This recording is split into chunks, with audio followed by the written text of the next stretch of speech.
رحمتوں کا مہینہ، عظمتوں کا سفینہ، زندگی کا قرینہ، روح مکہ مدینہ، آدمی کو بناتا ہے یہ انسان۔ الحمدللہ رب العالمین والعاقبۃ للمتقین والصلاۃ والسلام علی رسولہ النبی الکریم، اما بعد فاعوذ باللہ من الشیطان الرجیم، بسم اللہ الرحمن الرحیم۔ وَاعْبُدُوا اللَّهَ وَلَا تُشْرِكُوا بِهِ شَيْئًا، صدق اللہ مولانا العظیم۔ معزز و محتشم ناظرین کرام، پروگرام علم و عمل کے ساتھ آج کا ہمارا موضوع ہے اسلام اور عبادات۔ یعنی اسلام نے عبادت کا جو تصور دیا ہے وہ بہت جامع اور وسیع ہے۔ محبت الہی کے بعد ایمان کامل کا تقاضا اسی وقت پورا ہو سکتا ہے جب ایمان کے دوسرے تقاضے یعنی اطاعت الہی پر پوری توجہ دی جائے، کیونکہ محبت در حقیقت اطاعت الہی کا تقاضا کرتی ہے۔ ارشاد خداوندی ہے، وما خلقت الجن والانس الا لیعبدون۔ اسلام میں عبادت کی اصل اور بنیاد یہ ہے کہ تم دین کو اللہ کے لیے خالص کرو، اور وہ اس طرح کہ ہر قسم کی عبادت میں تم اللہ کو منفرد مانو، یکتا جانو۔ سورہ اخلاص کیا ہمیں سبق دیتی ہے؟ قل هو اللہ احد اللہ الصمد لم یلد ولم یولد ولم یکن لہ کفوا احد۔ یعنی توحید پر اللہ کے سوا اللہ کا مقام، اللہ کا مرتبہ، اور وحدت کو وحدانیت سمجھو، اور وحدت ایک اکائی کا نام ہے کہ وہ ایک ہے، وہ واحد ہے، وہ احد ہے، وہ صمد ہے، یہ وحدت ہے۔ اور وحدانیت اپنے سورسز سے اس وحدت کو جان لینا، اسے وحدانیت کہتے ہیں۔ اور توحید تب بنتی ہے جب مخبر صادق حضور سید عالم صلی اللہ علیہ وآلہ وسلم کے جاننے پر ہم اللہ وحدہ لا شریک کو ایک مانتے ہیں، یکتا مانتے ہیں، صمد مانتے ہیں۔ یہی عبادت کا فلسفہ ہے۔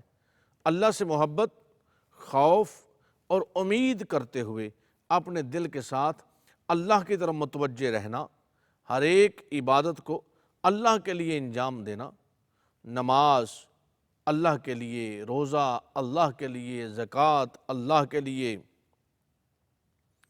حد درجہ جو معاملات بھی ہیں اللہ کے لیے۔ ہمارے شیوخ نے تصوف کے اندر اور صوفیاء نے اس بات کو بہت لازم قرار دیا ہے، اور ہمارے شیخ کامل اس بات پر بڑا زور دیتے اور اکثر یہ فرمایا کرتے، اٹھو اللہ کے لیے، کھاؤ اللہ کے لیے، بیٹھو اللہ کے لیے، چلو اللہ کے لیے، پیو اللہ کے لیے، دنیا بھر کا سفر کرتے ہو اللہ کے لیے، تجارت، نیکی، شادی، بیاہ جو بھی کرتے ہو اللہ کے لیے، سفر کرتے ہو اللہ کے لیے، بیوی بچوں کی خدمت کرتے ہو اللہ کے لیے۔ یعنی اس بات کو مکمل طریقے سے اپنے سانچے میں ڈال لینا اور اپنے ذہن و دماغ میں اتار لینا کہ میرا ہر عمل اللہ کی رضا کے لیے ہے، اسے عبادت کہا جاتا ہے۔ دو چیزیں ہیں، ایک ہوتی ہے عادت، ایک ہوتی ہے عبادت۔ عادت کیا ہے؟ کھلے سر، ننگے سر بازاروں میں پھرنا، کھلے ہاتھوں بازاروں میں پھرنا۔ عبادت کیا ہے؟ سر ڈانپ کر، ہاتھ باندھ کر اللہ کے حضور کھڑے ہو جانا۔ اب ہر جگہ یہ حالت نہیں ہوتی، یہ کہاں ہوتی ہے؟ جہاں ہم اس وحدہ لا شریک کی عبادت کے لیے جمع ہوتے ہیں۔ اسلام میں عبادت کا مفہوم عام ہے، اور دین و دنیا کہ ہر اچھے عمل کو اس میں شامل کیا گیا ہے۔ چنانچہ عبادت ایک ایسا جامع لفظ ہے جو تمام ان اقوال و اعمال پر صادق آتا ہے جنہیں اللہ تبارک و تعالیٰ محبوب رکھتا ہے، اور مسلمان بندہ مومن یہ یقین رکھتا ہے کہ اس کی سچی اور خالص عبودیت صرف اللہ وحدہ لا شریک کے ساتھ ہے۔ سورہ نساء میں اللہ رب العزت نے کیا فرمایا؟ وَاعْبُدُوا اللَّهَ وَلَا تُشْرِكُوا بِهِ شَيْئًا۔ اور اللہ کی عبادت کر۔ تیرے اوپر جو پہلا حق ہے نا، اے انسان، تمہیں ہم نے لَقَدْ خَلَقْنَا الْإِنسَانَ فِي أَحْسَنِ تَقْوِيمٍ اپنا شاہکار بنا کر بھیجا ہے، اور پھر کنتم خیر امہ، تمہیں بہترین امت بھی کہا ہے۔ اور پھر یہ بڑی بڑی طاقتیں جو ہیں وہ تیرے آگے سرنگوں ہیں، اور تجھے ہم نے شاہی کا تاج جو پہنایا ہے نا، اس کا صرف ایک ہی مقصد ہے کہ تو اپنا سر، تو اپنی شاہی، تو اپنی انانیت، تو اپنا ہونا قربان کر دے فقط میری بارگاہ میں۔ زندگی آمد برائے بندگی، زندگی بے بندگی شرمندگی۔ تو صرف میری عبادت کر میرے بندے، اور میرے ساتھ کسی کو شریک مت ٹھہرا۔ ذات میں تو ہے ہی کوئی نہیں، تو صفات میں بھی کوئی نہیں، اللہ کا شریک کیسے ہو سکتا ہے کوئی؟ لیکن اس کے باوجود جو پہلا حکم اس انسان کو دیا گیا وہ یہ ہے کہ میری عبادت کر اور میرے ساتھ کسی کو شریک مت ٹھہرا، اور ہم نے تجھے بھیجا اس لیے ہے کہ تو ہماری عبادت کر۔ اب عبادت کیا ہے؟ عبادت نماز روزہ بھی عبادت ہے، سجدوں میں پیشانی کو جھکانا بھی عبادت ہے، صدقات و خیرات کرنا بھی عبادت ہے، غریب کی داد رسی کرنا بھی عبادت ہے، دکھیوں کا مداوع کرنا بھی عبادت ہے، غریبوں کو کھانا کھلانا بھی عبادت ہے، حج بیت اللہ کی سعادت بھی عبادت ہے، رضائے الہی اور تقرب اللہ کے لیے ہر عمل کو جاری رکھنا یہ بھی عبادت ہے، اللہ کی رضا جوئی چاہنے کے لیے عمل کرنا یہ بھی عبادت ہے۔ پس ایک بندہ مومن کے لیے صرف اللہ کا بندہ ہونا ہی سب سے بڑے شرف اور فضل والی بات ہے۔ اللہ رب العزت کے احکام کی تعمیل کرنا، اس کے منہیات سے اجتناب کرنا، اس کی حدود کی پاسداری کرنا اور فرائض کو نافذ کرنا، یہ عبادت ہے۔ یعنی ہر عمل میں اللہ رب العزت کے ساتھ اپنے آپ کو جوڑے رکھنا۔ امت مسلمان پر اللہ رب العزت کا فضل و رحمت ہے کہ اس نے ہمارے لیے مختلف قسم کی عبادات کا تعین فرمایا، چنانچہ ان میں بعض عبادات قلبی ہیں جو اللہ کے لیے اخلاص کے ساتھ دل میں انجام پائی جاتی ہیں۔ ایسی عبادات کی تمام اقسام میں صرف اللہ کا قصد کیا جاتا ہے، اس کا تعلق چونکہ دل کے ساتھ ہے، اور صرف یہ دل سے ارادہ کرنا ہے۔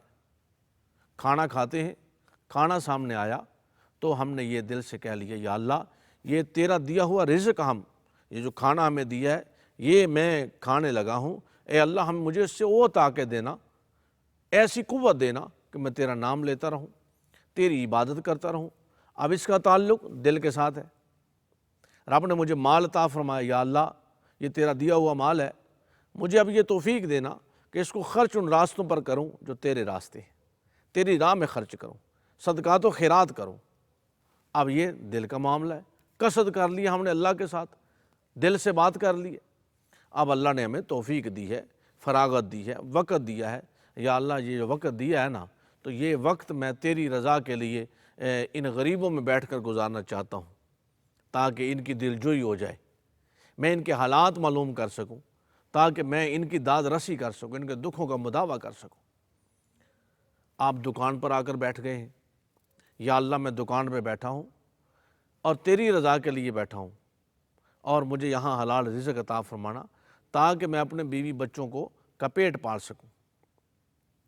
تجارت کرتے ہیں، کسی بھی کام کے لیے چلے جاتے ہیں تو بس دل میں آپ یہ نیت کر لیں، محفل کا انعقاد کرتے ہیں لیکن نیت یہ کریں کہ لوگ نہ دیکھیں یا اللہ میں تیرے حبیب کی رضا جوئی حاصل کرنے کے لیے، تیری رضا حاصل کرنے کے لیے اس کا انعقاد کر رہا ہوں۔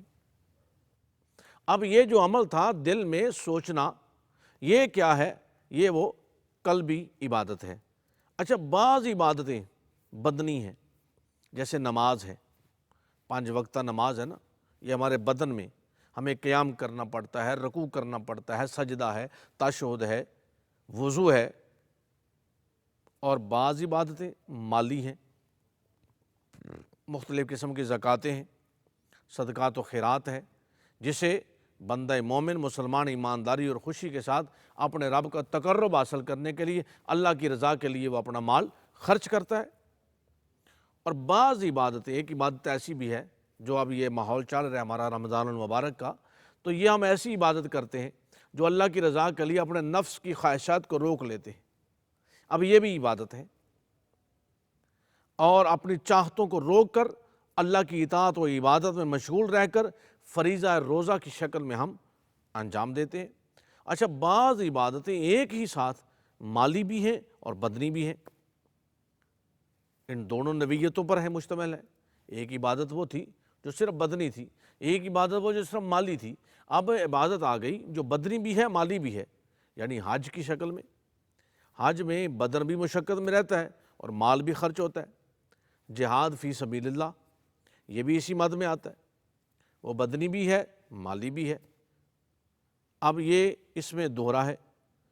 اب اللہ تعالیٰ نے ہم پر یہ بھی کرم فرمایا کہ اس نے ہمارے لیے متعدد قسم کے نوافل کو مشروع فرمایا، جیسے نفل نمازیں، نفلی صدقات، نفلی روزے، نفلی حج اور عمرہ۔ یہ سب چیزیں ایمان کو تقویت پہنچانے کے لیے ہیں، ہمارے درجات بلند کرنے کے لیے، ہماری نیکیوں کو زیادہ کرنے کے لیے۔ لیکن ناظرین کرام، اسلامی شریعت ہمیں اس بات میں ایک ایک لمحے پر، ایک ایک گزرا ہوا لمحہ، آنے والا لمحہ عبادت کے ساتھ جوڑنے کا حکم دیتی ہے، اور اگر ہم اس میں تقرب اللہ، رضائے الہی کو خاطر میں لائیں تو ہمارا ہر عمل عبادت بن جاتا ہے۔ سونا بھی عبادت بنتا ہے، کھانا کھانا بھی عبادت بنتا ہے۔ دیکھیں کوئی کافر، غیر مسلم، یہودی دن بھر وہ راج کے ساتھ مزدوری کرتا ہے، دن بھر وہ مزدوری پہ کام کرتا ہے، اینٹیں اٹھاتا ہے، سیمٹ لے کے آتا ہے، اس کو اوپر لے کے جاتا ہے، نیچے لے کے آتا ہے۔ اب سارا دن وہ کام کرتا ہے، شام کو اس کو اجرت ملتی ہے فقط۔ لیکن بندہ مومن، مسلمان، حضور علیہ الصلوۃ والسلام کا کلمہ پڑھنے والا، جب وہ مزدوری کرتا ہے نا تو الکاسب و حبیب اللہ، وہ اللہ کا دوست بھی ہوتا ہے۔ جب وہ مزدوری کر رہا ہے تو وہ سارا دن اس کا عبادت میں گزرتا ہے۔ کیسے؟ کیونکہ وہ اس میں حلال رزق کا خواہاں ہے، اور حلال رزق کو حاصل کرتا ہے اپنے بیوی بچوں کا پیٹ پالنے کے لیے۔ اب ہم نے یہ جو نیت کی ہے اللہ کی رضا جوئی کے لیے، اب ہماری جو نیت ہے فقط عبادت کے لیے، ہمارے جو لمحات گزر رہے ہیں یہ عبادت کے لیے ہے۔ اچھا، اگر ہم یہ نیت کر لیں نا تو آپ کے کاروبار میں فرق نہیں آئے گا۔ آج اس نسخے کو آپ لے لیں، یہ صوفیانہ نسخہ ہے، اور اس میں نہ کاروبار میں فرق آتا ہے نہ تجارت میں فرق آتا ہے، کہ ہم نے جو عمل کرنا ہے وہ اللہ کے لیے کرنا ہے۔ اب آپ یہ سوچ لیں گے کہ دیکھیں جی، کھانا تو ہم کھاتے ہیں، بیوی بچے تو ہمارے ہیں، بہن بھائی تو ہمارے ہیں، مکان تو ہمارا اپنا ہے جو ہم بنا رہے ہیں، تو اس میں عبادت کیسے؟ یہ وہ جو میں نے ابتداء میں کہا تھا کہ بعض عبادات ایسی ہیں جن کا دل کے ساتھ تعلق ہے۔ ہاں، مکان ہمارا ہے، اسی چھت میں ہم رہیں گے، لیکن اگر ہم یہ نیت کریں کہ یا اللہ اس میں میری اولاد، میری بیٹی، میری بیوی جو ہے وہ شرم و حیا کا پیکر بن کے رہے گی، اور یہ مکان اس لیے میں تعمیر کر رہا ہوں، اس کی دیواریں اونچی بلند کر رہا ہوں کہ تاکہ ان کے رہنے کے لیے آسائش پیدا ہو سکے، آسانی پیدا ہو، اور وہ باپردہ رہیں، تو وہ مکان بنانا بھی جو ہے عبادت ہے۔ جیسے میں نے عرض کیا ہے کہ کھانے کے لیے ہم نیت کر لیتے ہیں، اسی طرح لباس پہنتے ہیں، یا اللہ میں اچھا لباس اس لیے پہن رہا ہوں کہ میں دیندار آدمی ہوں، اور لوگ یہ سمجھیں کہ دین کے ساتھ جو لوگ منسلک ہیں ان کا رہن سہن اچھا ہے۔ میں تکبر کے لیے، کبر کے لیے نہیں پہن رہا، میں تیری رضا کے لیے ایسا کر رہا ہوں۔ اب اس عمل پر وہ دین کے لیے کام کرنا وہ عبادت بن جاتا ہے۔ اچھی گاڑی پہ آپ سفر کرتے ہیں، اس کا شوق رکھتے ہیں، اور پھر آپ اس لیے کہ بھئی میں اس لیے کہ دیندار لوگ، یہ مجھے دنیا دار لوگ سمجھیں کہ یہ دیندار بندہ ہے، دین کے ساتھ منسلک ہے، مسجد کا امام ہے، یہ قاری ہے، یہ عالم ہے، یہ اس کے علاوہ جو دنیا دار شخص بھی ہے، اگر وہ بھی اچھی گاڑی کا استعمال کرتا ہے تو وہ برا نہیں ہے، برائی نہیں اس میں، لیکن اس میں جو دل کا تعلق ہے وہ عبادت کے لیے رکھا جائے۔ غرور سے بچیں، تکبر سے بچیں۔ اب اپنے عمل کو عبادت کے لیے، اب یہ تمام عبادتیں دیکھیں، قرآن میں عبادت کا جو فلسفہ ہے نا وہ ایسے بیان کیا گیا، قل ان صلاتی و نسکی و محیای و مماتی للہ رب العالمین۔ 5 وقتہ نماز میں ہم کیا کہتے ہیں؟ التحیات للہ والصلوات والطیبات، یعنی یہ عبادات وہ جانی ہیں، وہ بدنی ہیں، وہ مالی ہیں، کسی کیفیت میں بھی ہیں، وہ صرف تیری رضا کے لیے ہیں، للہیت اور خشیت کے لیے ہیں، مالک فقط تیری رضا کے لیے۔ اور عبادت ویسے بھی اللہ کے سوا کسی کے لیے کی جا سکتی ہی نہیں۔ اب وہ یہ عبادات کے پہلو ہیں، عبادت اللہ کی ہے، احکام شریعہ اللہ کے ہیں، اور ان پر ہم نے عمل پیرا رہنا ہے۔ اب جب وہ عبادت اللہ کی ہے تو یہ ان عبادات کی مختلف صورتیں ہیں۔ ہم مال خرچ کرتے ہیں غرباء پر اللہ کی رضا جوئی کے لیے، دائیں ہاتھ سے دیتے ہیں، حضور نے فرمایا بائیں ہاتھ کو خبر تک نہ ہو، سخاوت کرتے ہیں، لوگوں کو لباس دیتے ہیں، لوگوں کو کھانا دیتے ہیں، لوگوں کے لیے سہولیات پیدا کرتے ہیں۔ اچھا خود نہیں کر سکتے، ہم اپنا مال ایسی جو ہے اداروں کو دیتے ہیں، ایسی تنظیموں کو دیتے ہیں، ایسے مدارس میں دیتے ہیں جہاں طلباء پڑھتے ہیں، اور ہم ایسے اداروں کو دیتے ہیں جو یتیموں کا خیال رکھتے ہیں، مسکینوں کا خیال رکھتے ہیں۔ اب ہم ان کے لیے جو سہولیات ہماری بن رہی ہیں نا، ہم کسی کو دکھائے بغیر جب وہ عمل کر رہے ہیں تو وہ عبادت ہے۔ اب عبادت ایک نور ہے ناظرین، اور نور ہمیشہ صاف برتن میں ڈالا جاتا ہے۔ اب اس کی مثال یوں سمجھیے کہ دودھ ایک نور ہے، اور دودھ کو پینے کے لیے جب ہم برتن میں ڈالیں گے تو کبھی ہم گندے برتن میں نہیں ڈالتے، برتن کو پہلے دھوتے ہیں، صاف کرتے ہیں، واش کر لیتے ہیں، پھر اس میں ڈالتے ہیں۔ اب یہاں بھی یہ کیفیت سمجھ لیجئے کہ عبادت ایک نور ہے، اور یہ ہمارا جو دل ہے نا، یہ برتن سمجھ لیں۔ اب اس نور کو حاصل کرنے کے لیے اس برتن کا صاف ہونا ضروری ہے۔ اب اس نور کو حاصل کرنے کے لیے اپنی جو خواہشات ہیں، اپنے جو خیالات ہیں، ان کو درست کرنے کی ضرورت ہے۔ تو ناظرین کرام، عبادت کی مٹھاس، عبادت کی چاشنی، عبادت کا رنگ تب ملے گا جب ہم للہیت، خشیت کے ساتھ اپنی ہر عبادت فقط اپنے رب کی رضا کے لیے کرتے ہیں۔ اس میں مجھے اور آپ کو اس عبادت کا نور ملے گا، عبادت کا ظہور ملے گا۔ اللہ رب العزت ہم سب کو عمل خیر کی توفیق عطا فرمائے۔ کل تک کے لیے اجازت دیجیے، اللہ حافظ۔ رحمتوں کا مہینہ، عظمتوں کا سفینہ، زندگی کا قرینہ، روح مکہ مدینہ، آدمی کو بناتا ہے یہ